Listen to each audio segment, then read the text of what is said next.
Praise the lord. ప్రతిదినం కూడా ప్రభా నువ్వు నాకు సహాయం చేయి, నువ్వు నాకు సహాయం చేయి ప్రభా, నన్ను విడిపించు ప్రభా, ఈ పరిస్థితులు ఎదుర్కొంటున్నాను. ఉద్యోగంలో, చేతి పనుల్లో, లేదంటే చదువులో, ప్రతి విషయంలో దేవుని సహాయాన్ని వేడుకుంటూ దేవుని సహాయం కోసం ప్రార్థిస్తూ కనిపెడుతున్నారా? అయితే దేవుడు ఈరోజు చక్కటి వాగ్దానాన్ని మనకు అనుగ్రహిస్తున్నాడు.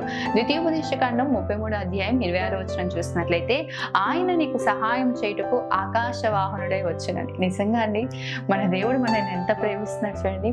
చాలా మంది దగ్గరికి మనం సహాయం కొరకు వెళ్తున్నప్పుడు మనం ఎక్కడ సహాయం అడుగుతామో, ఎక్కడ మనకు మేలు చేయాల్సి వస్తుందేమో అని చెప్పి అందరూ కూడా పారిపోతూ ఉంటారు, మనకు అందుబాటులో ఉండరు.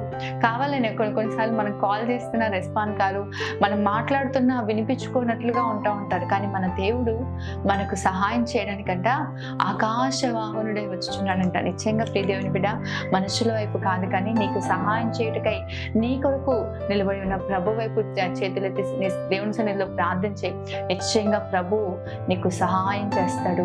నీ శక్తికి మించిన కార్యాలు నువ్వు కనులారా చూస్తావు. ఆమేన్. God bless you.